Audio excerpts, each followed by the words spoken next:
So, welcome. It's a little weird talking to half the room. I'm trying to not look this way all night long. So this is Startup School. I think it's lecture 6 or 7, somewhere in the series this year. I've been doing this before each one. How many people have been to other Startup School sessions? Almost everybody. Awesome. Anybody here? It's the first session. 1, 2. Okay, so you missed a lot of really good stuff. Okay.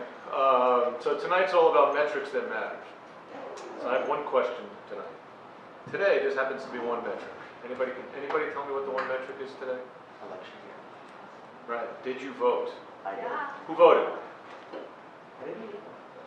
Oh, I have two. You want? I did. Who did not vote yet? I'm not a citizen. You're not a citizen. I wish I Anybody's had. eligible to Yeah. vote. Can I have two? Please vote. Okay? That's my little stump speech for today. It's very important. I don't care who you vote for. I mean, I do actually care who you vote for. But it's more important that you participate in democracy. It's really, really important. So what we're going to walk through tonight is a set of information about why it matters. People talk about metrics all the time. So sort of what are they? Why do they care? Why should you care if you're going to run your business? Even if you're going to work in somebody else's business, why should you care? What are you going to do with them? And then I'll give you some reference points, some models, some types of metrics that are used. But the overriding point, and I'll skip to the end on this one, is whatever business you're in, your metrics are yours. So, what might work for your company might not be appropriate for yours. What worked for you this month might be different for you 6 months from now. And so metrics aren't a static thing that you say, okay, there's my metrics and I'm done. There's a process to it, and there's a reason for following that process. For those of you who don't know me, I'm Andy Moss. I work here at the E-Lab. I'm here 3 days a week. My background is in the tech sector. I've run companies. I've ran parts of Microsoft for a long time. I ran my own startup, sold it, ran similar accelerators, and I've been here about 2 years working with NYU's venture community. Why isn't this working? Okay. Now I wonder if it's not working for that. There we go. I'm also a big Beatles fan. Metrics are all about making decisions, right? The idea that we teach with Lean, and everything that you've heard about the Lean methodology, at least hopefully the underlying philosophy of it is getting the information you need to make decisions. Okay, so early on when we talked about customer discovery, that's listening and learning for key insights and distilling down and sort of reading between the lines and using a little bit of your gut judgment as the entrepreneur who's got this passion and vision for getting something done, listening to your customers and really understanding what they tell you. Once you start running the business, you need to do a little bit more than just rely on your gut. So metrics are really, the key information, right? Key performance indicators, you'll hear them referred to in a lot of different ways, but it's the data that you collect that informs your actions, right? So if you're collecting data and you can't act on it, maybe collect it, but it may not be an important key metric now. It might be at some later point. And the things that we're doing with machine learning, at some later date, you will find a way to make use of a lot of the data you're collecting. So I encourage you to collect lots of data. That doesn't mean that all of it is relevant at any one point in time. It's also not all relevant to any one person or group of people, right? So the metrics that you use to run your business are related to, but not always the same as metrics that an investor you might take on cares about, right? So they might have a different set of metrics. The employees and the people that work with you and for you, there's reasons for having metrics to communicate and keep everybody aligned. And we'll get into all that. So actually, before I skip to that next slide, give you a preview, see if anybody's paying attention. Give me an example. What are some of the types of things that you might care about measuring when you're running a business? Yeah. Revenue margins. Revenue margins, okay. What else? ROI on marketing campaigns. Okay, marketing, ROI, revenue to some degree, but return on investment is really important. What else? Customers, What about customers? number of customers. Number of customers, okay. Anything else about customers? Retention. Retention, okay. Demographics. Demographics, all good answers, right? Because your business will require you to have customers. You're going to want to market things. You're going to want to know if what you're doing is getting a return, right? Is it useful? Should I continue doing it? Should I do more of it? Should I not do it at all, right? And at the end of the day, am I making money? So metrics cover a lot of ground, right? And I still can't get used to wearing glasses. So there's financial stuff, there's customer stuff, you know, net loyalty scores, you know, will somebody refer you to somebody else? It's probably a pretty key metric in the customer space. You have process metrics. How are you doing as a business operation? Are you being efficient? Are you using your resources as effectively as possible? And are you growing the company? Right? Are you learning? Are you smarter today than you were 6 months ago? And do you have the process and act in place so that you're smarter 6 months from now than you are today? Right? Because if you don't track these things and you don't deliberately look at them, you'll be static, and you won't be any better off, and you won't grow your business. So when you're thinking about metrics, you want to make sure that you have a balanced approach to looking at all aspects of the operation. It's not just revenue or just customers or just marketing. Why? Right? Everybody talks about them, but Alliance teams, right? We say that our goal this month is to reduce support calls. Maybe you thought you were getting too many support calls from whatever product you were getting. And if you don't have a metric for reducing them, how will you know if you're actually making your customers happier? But if you go from 100 support calls this month to 50, you know that you've done something to reduce those costs. Doesn't tell you necessarily what you've done right, but hopefully you're tracking the things that you're doing, and you're putting deliberate programs in place that say, or that lead to the results you want, right? So if support calls are the things that you're trying to affect, you put programs in place to affect them. If you're trying to grow revenue, what are you doing? What are the sales models? What's the lead generation business portion of it? What are all the aspects of the sales funnel that you're tracking in order to grow your business? And so you want to make sure that you're tracking the key things that matter. You want to keep your team aligned, right? And everybody should know where the business is going. Right? Open communication tends to engender more trust within an organization. And the more that you're open and talking to assuming that you're all CEOs for a moment, right? Founders of your own business. If you are communicating with your personnel and your employees about, what's important to the company today. In order for the company to be successful, we have to do these things. And everybody in the company sort of rallies behind that. So it's not just a matter of tracking data so that you know what's going on, but it really helps you align with where the whole company needs to go.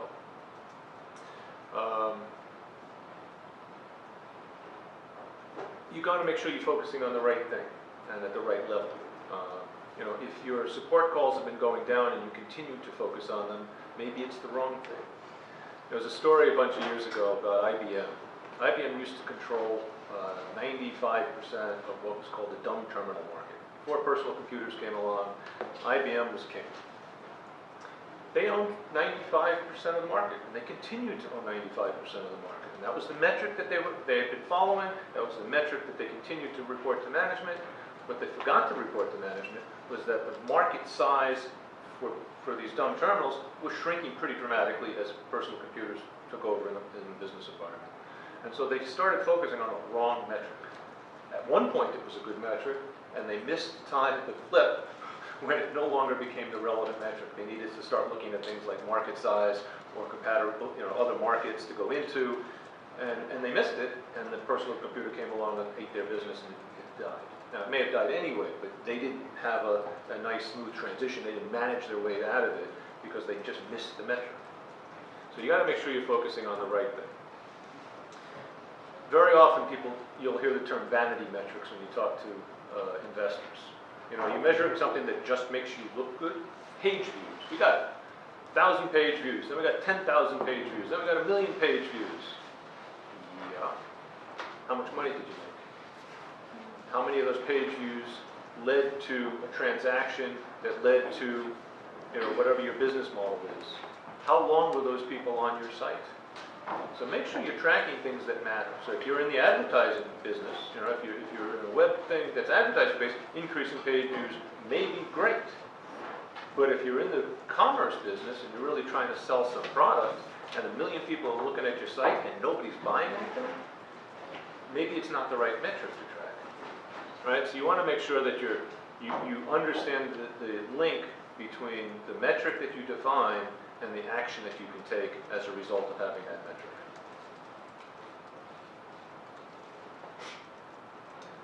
I just love this cartoon. It basically says it all. It's the, why are we doing it? What are we measuring? And are we getting the result that we want? All right? And you got to make sure that everybody's aligned. And if people aren't aligned, you'll often end up in these circular conversations about investing in things that aren't really relevant to what you're trying to accomplish. Sorry, the screens are out on this side. There are all sorts of methods, and I'm going to walk through a few of them. I'm not saying in particular that one is better than another. What I'm trying to give you is an assortment of ways of thinking about metrics when you are running your business, and why. And so there's a method called ARC, right? It's aligning results and communication. You can go Google it, you'll find lots of written about it. But the whole idea is that you're aligning all aspects of the company, from the employees to your customers to your investors. All right? And so you are tracking the results that matter to each of them, and you probably have some sort of dashboard and clear way of communicating what those metrics are and how you're doing over time. All right? Remember, a data point that says, I have 1 million page views, doesn't tell me anything. 1 million page views more than last year gives me more information. So what's the trend? Right? That's really what you're looking for in metrics. It's not so much the static data point that says, here's what happened today or this month or this year even, but are we doing better than we were doing at some point in the past, so that I can begin to plot, the program that we put in place 6 months ago is actually having an impact. Is it having a positive or a negative impact? And should I continue to do it? Should I invest more? Should I invest less? And so it's really the trend lines that you're looking for, not any particular static point in time.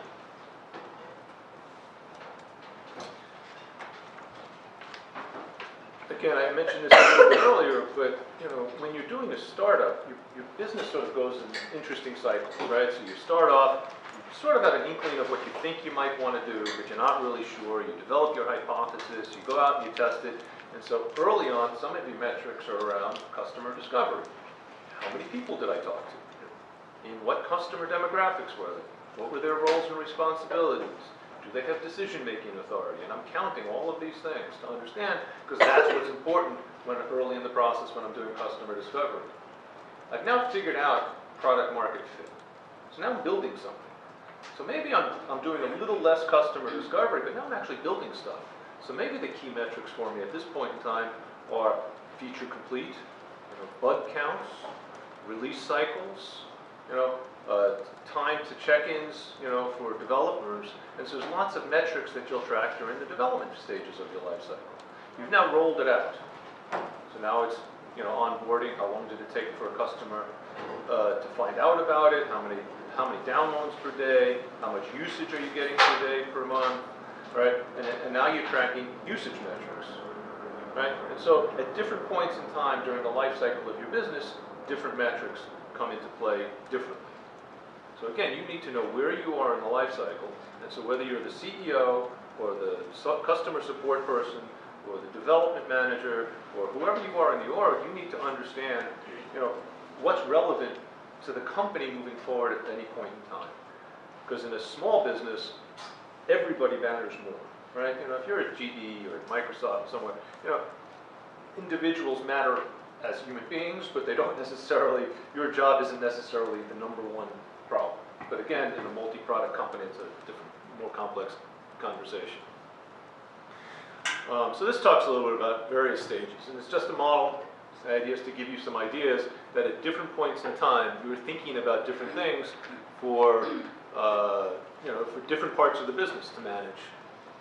All right, so whether you are working on your digital strategy for marketing or development, or your data services, so depending on what you're responsible for in the company, you want to know what the metrics are for you. The management team probably has a key set of performance indicators that roll up some of the key metrics from each group or each department or each part of the operation, but you should have some context for what it is you're doing, how you're contributing to the growth of the company. Another common methodology is the one metric that matters. Today, voting matters. Tomorrow, it'll be the electoral college, right? So, one metric that matters really becomes very important. But it becomes a single number that gives you the ability to make decisions. It talks about, what's important. It talks about, here's where we want to get to, right? I talk to lots of entrepreneurs that are planning an event, as an example. Oh, and we hope it's really successful. Oh, okay, so what makes it successful? People have a good time? A lot of people show up. Okay, what's a lot? Is 10 a lot? 50 a lot? Is 100 a lot? If you don't define what you're hoping for, you don't know whether you achieved it or not. So if you're hoping for 50 and you get 49, that's not bad. If you get 49 but you never actually set a goal of 50, you have no idea if 49 is good or bad. Right?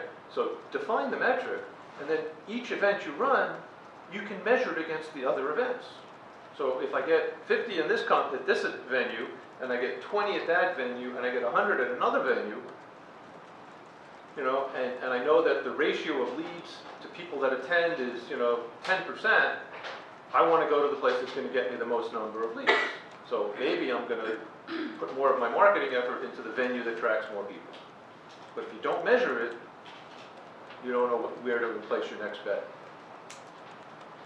We talked a little bit about the company already. The other thing about metrics is you'll hear us talk a lot about experimentation. Right? There's no one right way to run a company. There's lots of wrong things and lots of mistakes you can make, but there's no one right way that I can say, if you just do this, it'll work for you and it's going to work for you, and that doesn't exist.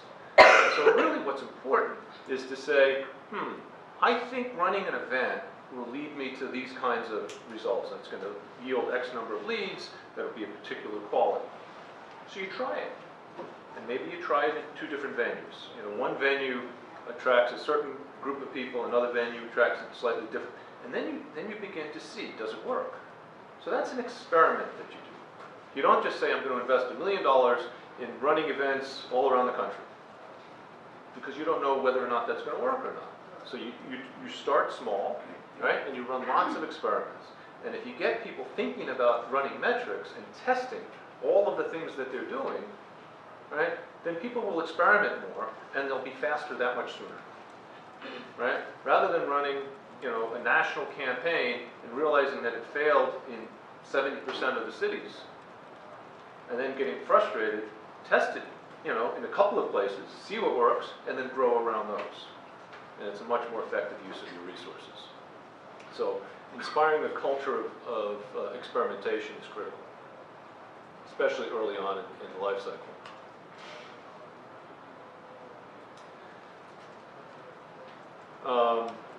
It sounds obvious, but I point it out anyway, because when you're running a small startup, you really want to be focused on,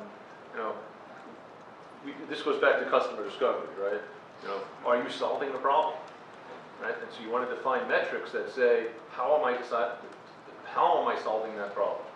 So one of the companies that we work with as part of our Ignite program has a hypothesis at this point, but they're rolling out a beta, so they're close to sort of being a startup venture of helping people close their bar tabs faster. So the metric is, how long does it take people to close their bar tab now? And is the solution that they're coming up with actually improving that? So we were just talking earlier this afternoon. Go to a bar, give 20 people your solution. Maybe buy them a drink, entice them to use your solution, that's fine. and then count 20 other people that are not using your solution. See how long it takes them to open a tab, close the tab. Test the people with your solution. Which is better? Do you actually improve people's time to opening and closing a tab?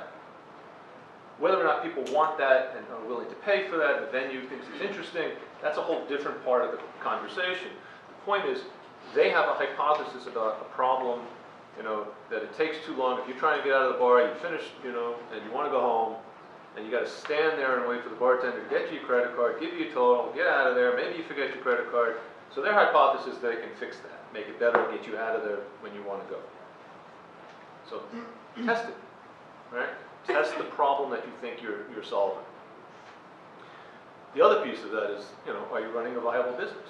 And I'll talk more about customer acquisition costs and profitability in a few minutes, but stay focused. Don't have 100 metrics, or even 20 metrics. This should be, my rule of thumb is 5 plus or minus 2. Right? That should be your, if you're tracking more than 5 things, there better be really good reason for why those things are important in a small business. Because you're just not doing that. If you're doing that many things, you're not being focused, and you're probably spreading yourself too thin and not prioritizing appropriately. So again, it goes back to making money, right? You want to find a way that you are doing things that are repeatable, right? That's why you measure it. Am I achieving that same 10% ratio of qualified leads at all of these events? And is that sufficient? And should I continue to do that? Right? That's how you make money. That's how you build a scalable business, is by finding a repeatable business model. And so you want to measure all the things you're doing so that you know whether or not you're able to repeat it or not. If you just run the event and you don't know how many people showed up, you don't count the leads, you don't count the conversions from the leads to closed deals, and you're not counting all of that, you're just looking at your revenue as an example, you don't know if you're doing something that's repeatable or not. You're really just sort of guessing, and maybe you'll guess right some of the time. More often than not, you're going to guess wrong. So the one metric that matters approach says, pick the thing that matters at that point in time and show the ratio, or show the trend line over time.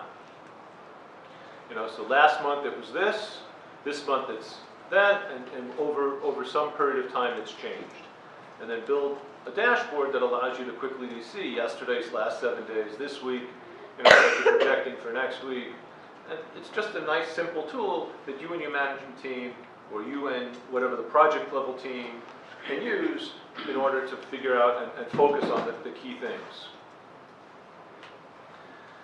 So what makes a good metric? Well, ratios and rates are better than fixed numbers, right? We achieved 10% on that. It's better than saying I got 10 leads, right? So think about it in terms of ratios, because that way, if you got 20 people here and 10%, and 100 people there at 10%, you're roughly equivalent, and maybe it was just the size of the venue that mattered. But if you're getting 10 here and 10 here, you got 10 out of 20 and 10 out of 100, you don't know which is right. So think about ratios being better than fixed numbers. Also, I said this a little bit earlier, over time, right?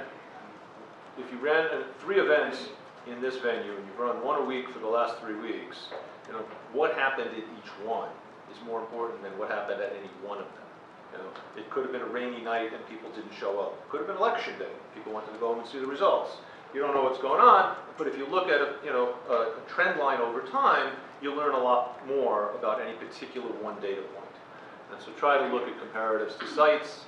This site is better than that site. This period of time matters, because it's daily, weekly, monthly, whatever it may be. And for everything, keep it simple. If it takes you more than a few minutes to explain what the metric is measuring, you're probably not clear in your own head what it is or why you're doing it. So keep it simple, and you should be able to articulate it clearly. If you ever get an email from me, my favorite quote from Albert Einstein is, if you can't explain it simply, you don't understand it well enough. And I just firmly believe that. I use that all the time. Accounting metrics. At the end of the day, you are running a business, And so while it's important to count customers and count,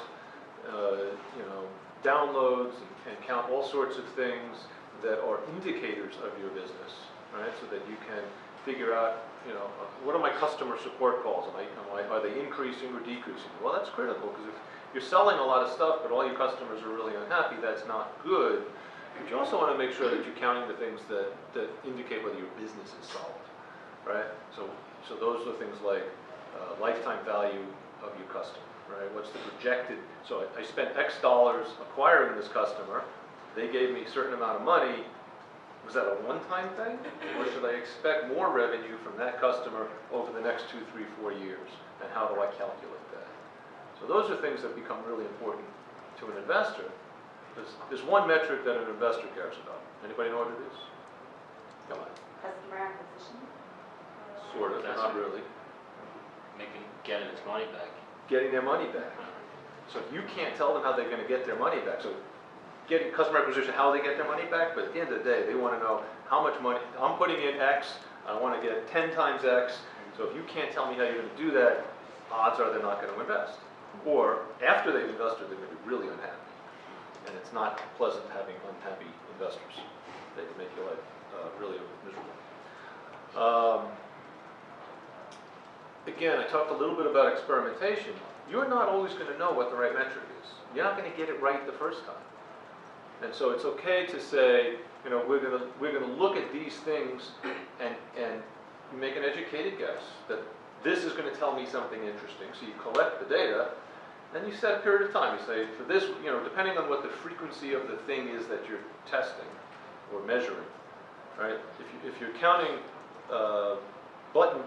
mouse clicks or button clicks or touches on a screen, that's probably a per usage model, right? But if you're testing recurring revenue over, and you're selling a monthly subscription fee, you're counting over a different period of time. But experiment with those metrics a little bit. And then do controlled experiments. If I change this variable, what happens? Don't change 8 variables. Change one thing and see how it happens. See how it has an effect on how you run that portion of the business. So again, experimentation becomes really important, not only in how you use the metrics, but in determining them in the first place.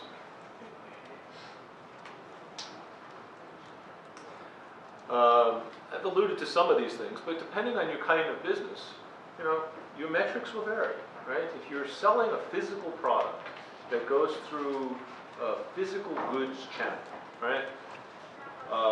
iPhone, right? I bought this through Verizon.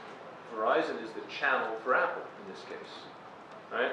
And so what's the transaction, what's my sell in and what's my sell through become important numbers, because if my sell in and they don't sell through, then I got to take a whole bunch of returns, right? So that's a transactional model that matters. If you're selling a SaaS service, right, and you get people to sign up for your monthly subscription, and they come and they use your site for the first month or two, and then usage fades, well, that's not good. But that's a different kind of metric than measuring sell-in and sell-through through a physical goods channel. And so you want to look at what you're selling, what your product or service is, and apply, the metrics that matter, the key things that matter in the context of your business. Games and in-app advertising or in-app sales, measure those things. That's different than downloads. Something that I learned pretty recently was that this whole gamer market of these short-term games, not the Xbox kind of games, but things that you might buy and use for 10 minutes when you're sitting on the subway and kill some time. Well, they tend to make 99% of their business. I forget the exact numbers, but it was pretty dramatic, from 1% of their people. So most of the people go do nothing. They never buy an in-app purchase, they never click on a link in an ad, but there's a very small percentage of the gamers that are so into that game that they generate roughly 99 or 90+% of the revenue from 1% of their customers. And so what they do is they're part of their marketing is just to drive as many customers as they can, because they don't know which 1% it'll be. So it's a dramatic business. It's fascinating. Yeah. So as an investor, wouldn't you be like, holy cow, that's 1%? If you know that there's a lot of money to be made and you understand the way it's measured, then you can assess that when you go to talk to this person and they say, look, I've driven 1,000 people last month, or 1,000 3 months ago, we're up to 10,000, and then, our projection to get to 10,000, 100,000 or to 1 million. You can do the math in your head that says, okay, so, this person has that track record, they're showing traction to, that's pretty good traction, and I know that 1%, I can do the math in my head when I look into my return. So it might make you and I nervous, but I'm sure there's a class of investor that understands that formula, and they're willing to take that risk. I was just gonna throw in, I have some friends that do this bank loan stuff, and they're super technical, and they work all sorts of software, and they don't even need investors, they have their own company, and they use this as another source of revenue for themselves, as they're doing Other things. web services work, Right. so it's a nice model. Right, but they got to measure everything, right? They know where they're drawing customers from, they know, they want to increase the likelihood of that 1%. So whatever the demographic of people that it makes up that 1%, they want to get as many of them as possible. So I may not be their demographic, maybe, some other people here on campus are, right? But you're looking at people who know how to do that, and if they take an investor, they'll look at that. But my point is that the people who are in that space, they know how to measure. And so not all metrics are obvious. Yeah. Can you talk a bit more about magic number? Or magic number? Yeah, I will get there. Is that on this Oh. slide? Nope, I'll get there. All right, thank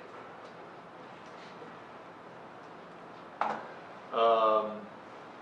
So this is just a case example that, we're doing a lot in the healthcare space these days. So this isn't a particular example, but the idea was just to give you a sense of what are the kinds of things that a hospital might track, depending on what it is they're trying to affect.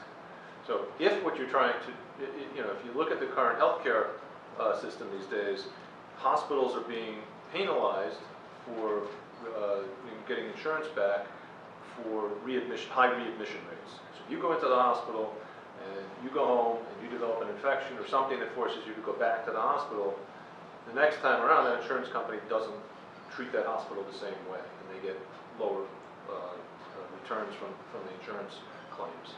And so hospitals are heavily motivated these days to make sure that their readmission rates go down because of the regulatory environment. And so here is an example of some things that hospital administrators are going to want to track. What were they doing before? Right? Again, set the benchmark. If you don't know what you were doing before, you don't know if you're going to improve it or not. Then you try out a couple of different solutions. So you try it over some period of time.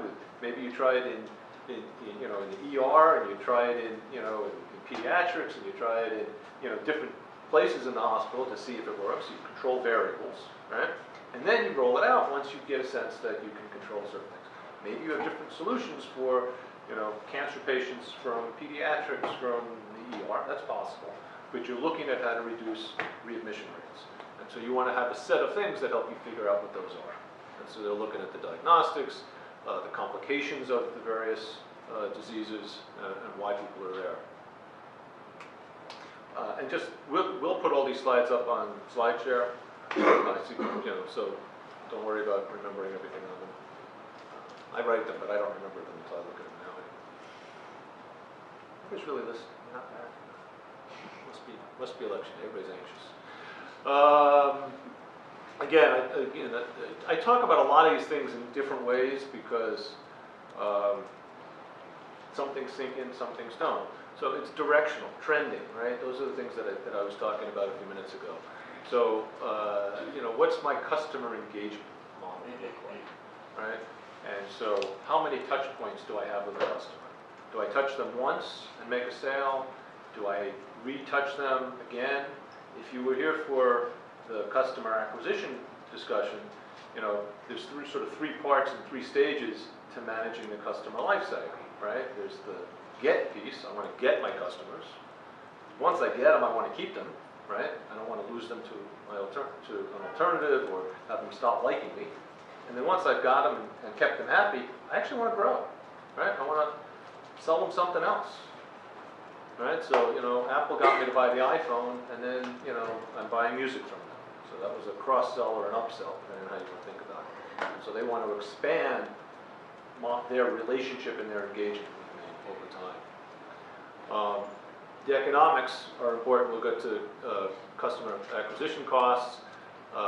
You want to look at the market strategy and how are you,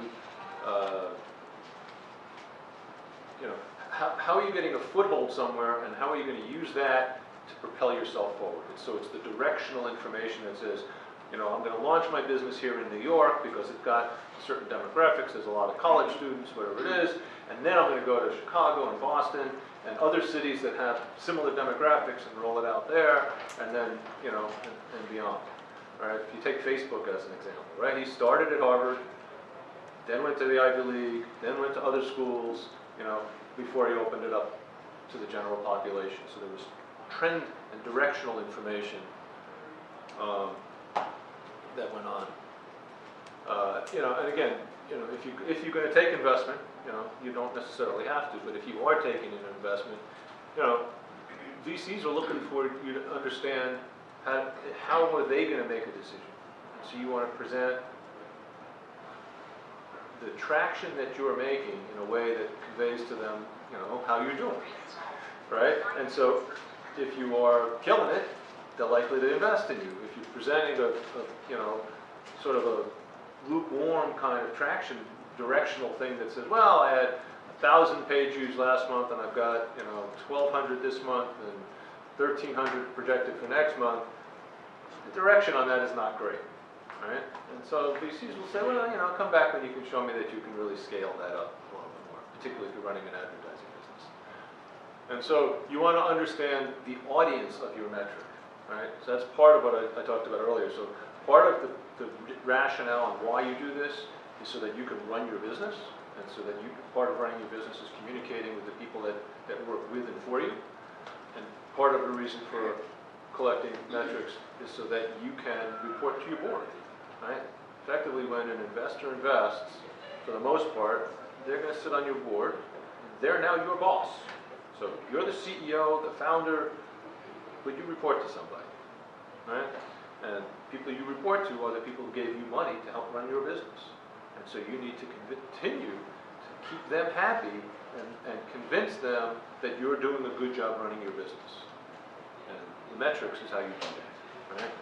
Revenue, customer satisfaction, those kinds of things. And there's usually 3 or 4 key metrics that they're going to look for. And again, depending on the business, depending on who the investors are, it becomes a dialogue that you have with your board about what matters to them, right? So the first board meeting after they've invested, is you're giving them your best shot. Here's the metrics that I'm running, right? They've already had this conversation because they've been doing due diligence on you for months, all right? And then over time, things happen in your business. You're scaling up, you're hiring more people, and maybe they're looking at turnover. Maybe lots of people come and then they leave. Maybe you've hired the wrong people. Maybe you have an environment that nobody wants to work at. But you got to figure that out, so maybe employee turnover becomes a metric at some point in time that investors care about, right? Because if you're constantly turning employees, there's a problem in that way that company is running. Again, this is just an example. You can go through these when you want to look at your slide, offline. Again, charts and graphs work better than long sentences and prose. People want to be able to visually see, oh, okay, so I have to, I'm measuring on the how large is my platform growth and how many domains are under management. So maybe I'm a GoDaddy or, want some new hosting service, and so now I can begin to see this, the trend line is going right.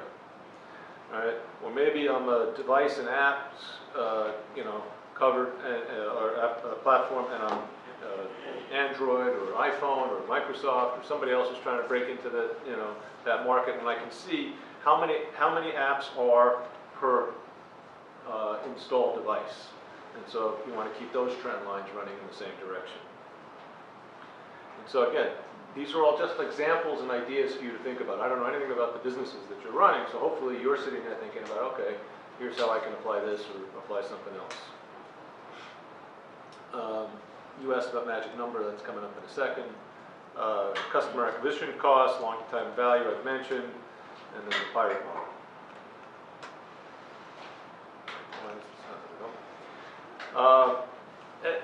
The short way of thinking about customer acquisition costs is if you don't know what you're spending to acquire customers, you have no way of knowing if you're making any money. All right, so the two main things that you track from profitability are your cost of goods, how much does it cost to create the thing that you're doing, and then how much does it cost to acquire the customers that you're selling it to. All right, and each of those things get broken down into smaller subparts. But at the end of the day, you need to know the details behind it. So customer acquisition costs include everything from, your website to going to events, to the travel costs, to the interns that you hire to enter the data for each of the leads, whatever it may be. All of that stuff has to get factored into the cost associated with acquiring new customers. All right? And you need to be detail oriented. I don't care if you're a big picture, visionary, change the world type. Steve Jobs was as detail oriented as you would find. He knew the cost of every unit that went into every one of the devices that came out of that. All right? So he's as big a picture person, change the world, customer experience as you're going to find, but he still understood that this chipset gave me this performance, which allowed me to do these kinds of things, so I can create this kind of experience.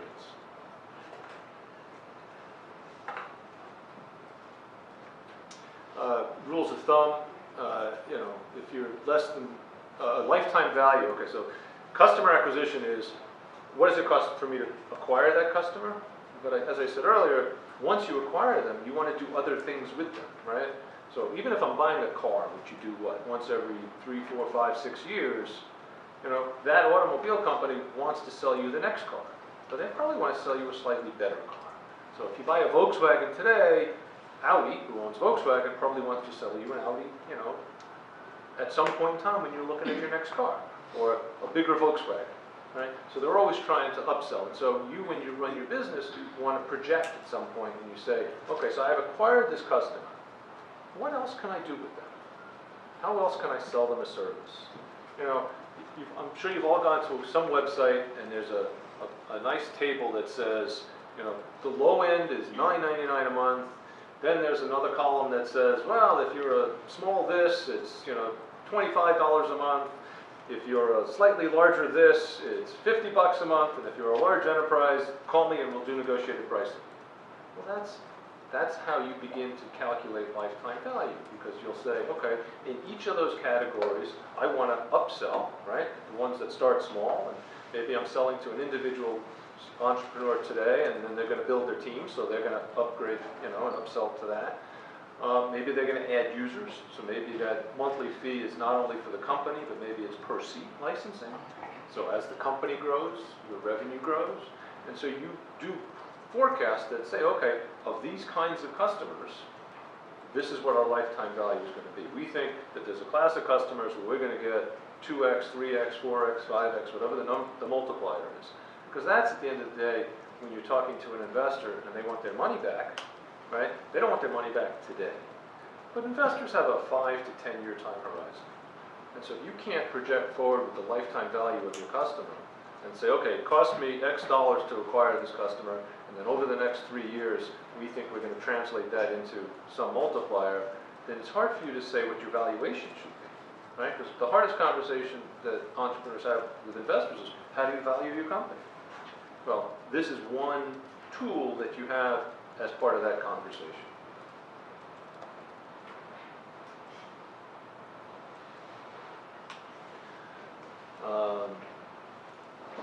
This is just another way of really looking at it. It's the growth over time.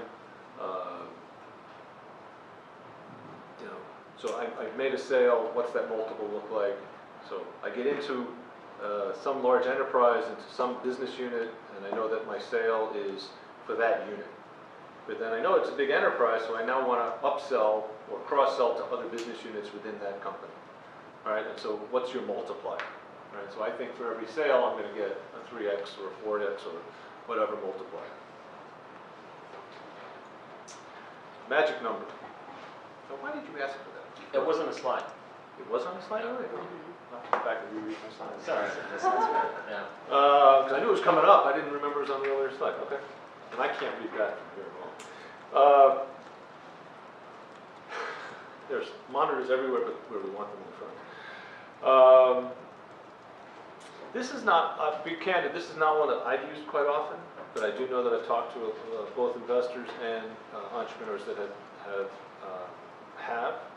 And the idea is, again, it's showing recurring revenue over time. And so if you can calculate what that over time is and your expenses, it begins to show you what the profitability ratio is. So it gives you basically a single number that you can report month over month that says, here's how we're doing. And it's, to me, while it's detailed and it captures both the acquisition costs as well as the expense line in one number, to me it doesn't always break it down, because often your cost of goods is an independent set of variables to what the sales side is, right? So if you think about, you make stuff, and that's sort of the operational side of your business, and then you sell and distribute stuff, and that's the external facing side of your business. You need both of those to work in concert to have the right profitability, so that you can stay in business. And so I understand the principle behind the magic number. I know lots of people like to have it because it is, as I said, it's a single calculation that says, here's where we are over time. But personally, when I manage, I like to see those two things separately. But again, this is all about sharing with you different techniques that work for different people over time. And so here's an example of the magic number, right? So you get your revenue, sales and marketing expenses, and you apply your magic number and the multiplier, and then you sort of figure out what the rules of thumb are based on how you're doing.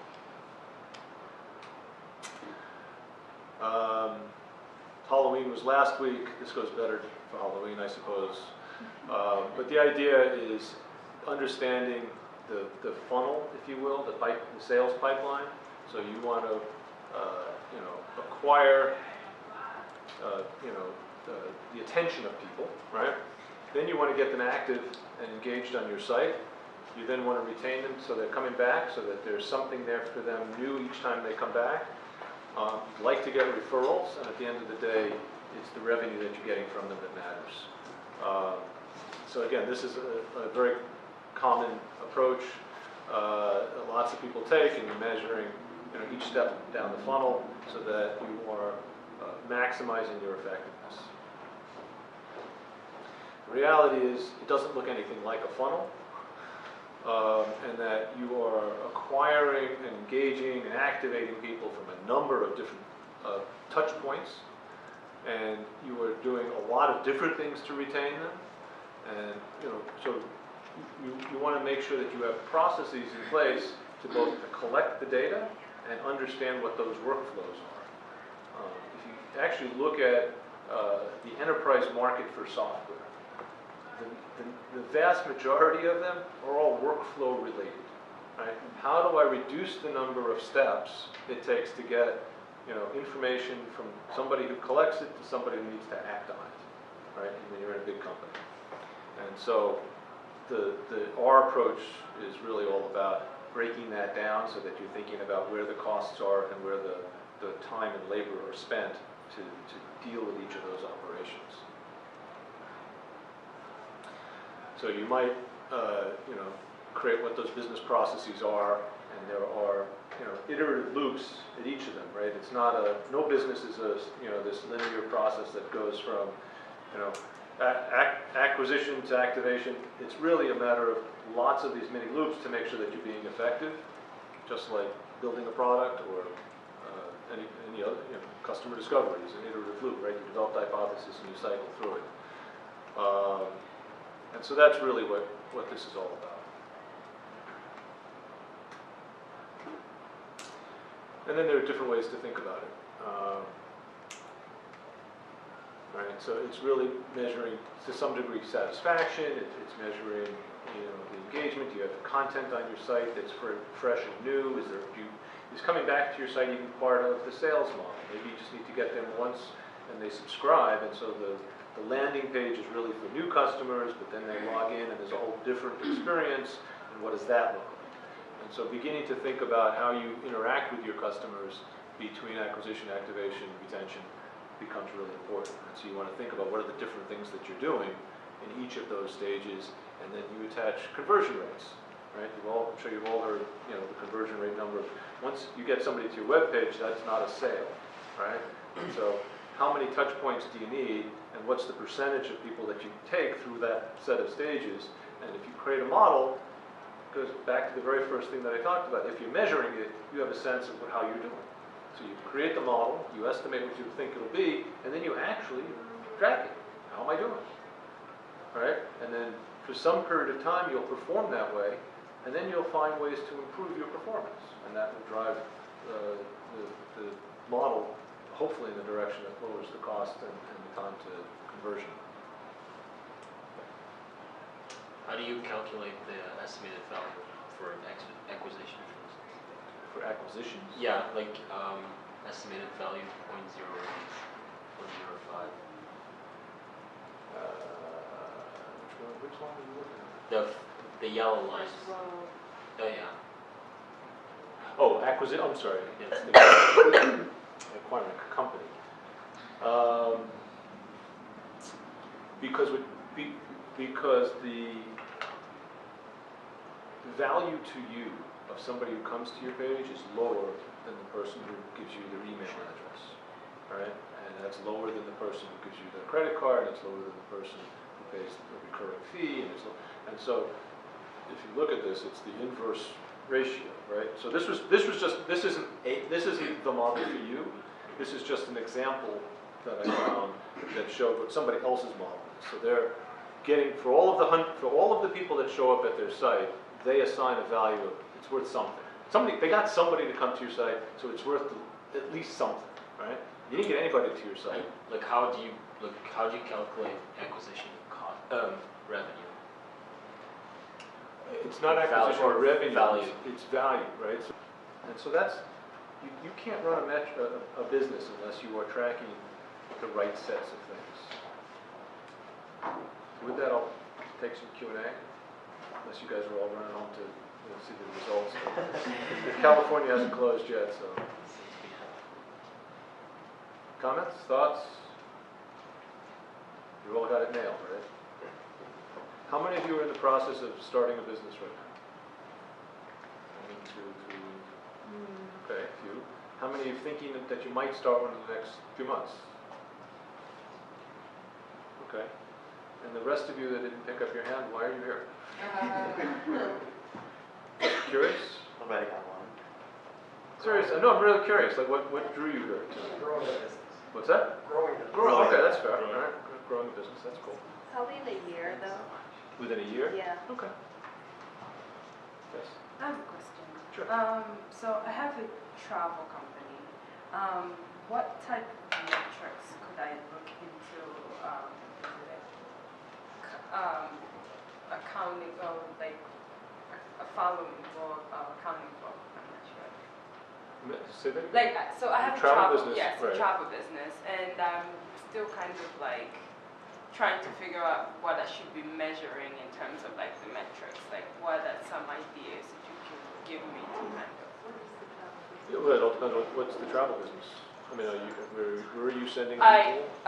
Sending people to Tanzania. I'm a tour operator. Okay, so Yes. I would assume So- the number of people, the number of tours, how many people per month. I would certainly ask customer satisfaction kinds of metrics. You know, did they enjoy it while they were there? Would they tell a friend to go? Would they go back? Right? So there's lots of things that I would think about. I mean, I don't know how many tour operators there are there, but maybe the number of different tours that you offer. So there's lots of things that you might want to ask about. You could ask about what are the things that happened on the tours that they enjoyed the most. Was it traveling the countryside? Was it photo opportunities? Was it you know, viewing wild animals, sleeping under the stars with no smog over your head. I mean, you know, it could be a lot of things. So I would look for what's important to your customers and what would get them to recommend it to other people. What about in terms of website? Because I know most people have a section where it's collecting emails. Is that more effective, or that's the first thing that pops up? Effective is relative to what you're trying to accomplish. Okay. So if you're trying to accomplish a growing newsletter and email campaign so that you can develop a large clientele, then collecting emails might be important. If what you're trying to accomplish is actually getting people to Tanzania, then collecting emails is part of that, but may or may not be critical. Right? Maybe there are other ways to get, you know, customer lists of people that are more likely to go. Maybe referrals might be better than simply having a, you know, give me your email address. I mean, I don't know enough about your business, so it's relative to the context of what you're trying to accomplish. Okay, again, as I said this right at the beginning, right? Metrics help you make decisions.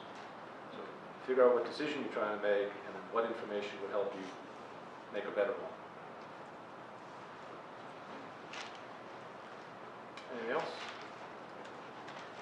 Okay, cool. Let's all hope for a good outcome tonight. Whatever your outcome may be.